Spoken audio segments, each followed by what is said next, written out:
Koenigsegg One:1 Review. You could be forgiven for thinking that the Koenigsegg One:1 was designed as an internet-breaking meme as much as a car. The performance claims are hard to compute. Koenigsegg says it can go from 0 to 250 miles per hour in 20 seconds, and it recently proved it could go from 0 to 186 miles per hour -0 in just 17.95 seconds. The name sums up the car. The name is meant to be said as 1:1, as an expression of its perfectly balanced power-to-weight ratio of 1 metric horsepower to 1 kilogram of mass, or 986 bhp per ton. That's when the twin-turbocharged 5.0-liter V8 engine is running on its favored diet of E85 ethanol, which is freely available in Sweden.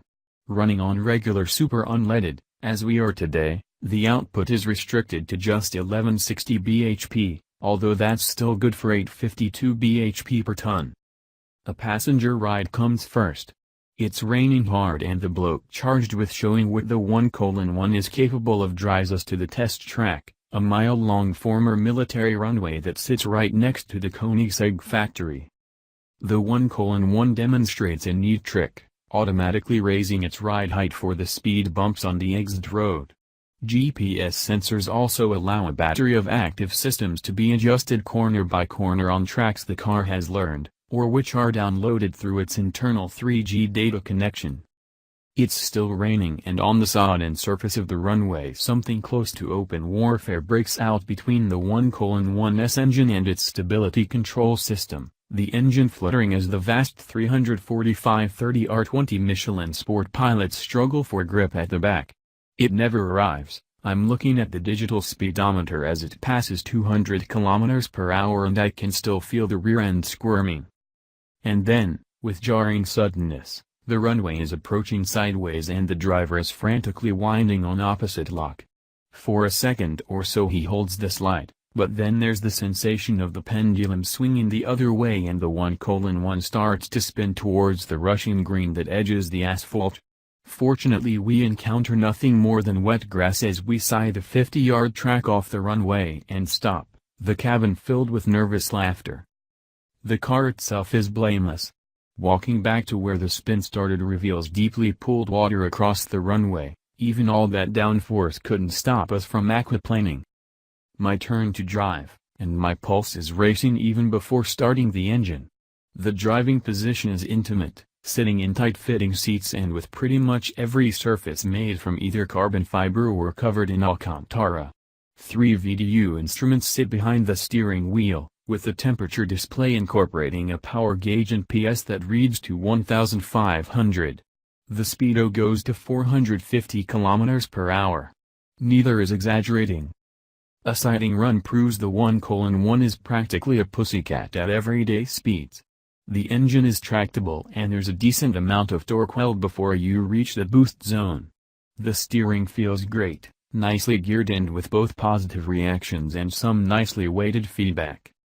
The automated gearbox has a single drive clutch and a second that acts as a brake to cut the time of high-speed up changes, but at trundling pace there's a hesitation between ratios and a forceful clunk as the next one slots in. But nothing is going to change the immutable laws of physics, specifically the lack of friction between the tires and the runway's slick surface.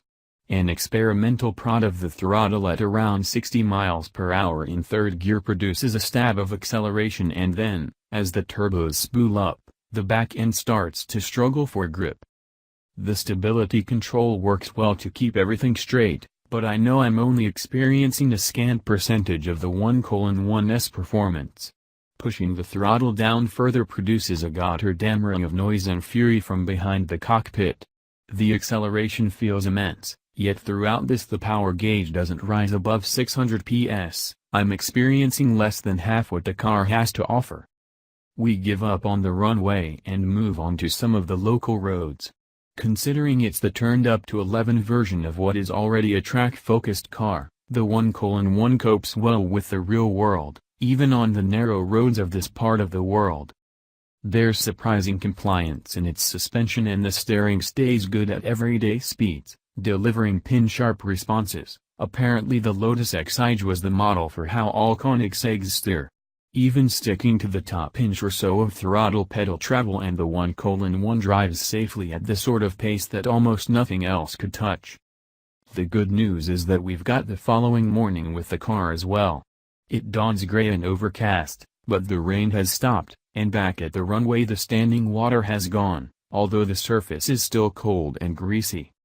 After a gentle rolling start I floor the throttle as I select second gear. The back end is still squirming as the torque arrives, but the juddering of the previous day is gone and the response is far stronger. Through third and into fourth the engine is still flaring as the stability control cuts in. But then, as the 1:1 reaches 125 miles per hour, the aerodynamic package starts to deliver proper downforce and it pushes the car hard onto the track. It's the strangest sensation. Acceleration actually increases. A glance at the power meter shows it is pointing to just over 1000 PS as the engine approaches its 8000 revolutions per minute redline, and the upshift bangs in with a quickness as the second clutch does its thing. There are only a few seconds to experience the 1:1 in full flight. The end of the runway is starting to look very big in the windscreen and it's time to get hard onto the vast carbon ceramic brakes. But it's enough time to know how special this car is. Sorry, even if you have the wherewithal to buy one, you can't. Koenigsegg has already sold the 7 it will produce, a figure that includes the prototype that we drove. If you're tempted, and you can swing the 7-figure price tag, then you can still buy the less powerful but equally track-focused Koenigsegg Agera RS, or put your name down for the forthcoming hybrid Agera, a car Koenigsegg claims will be even faster and faster.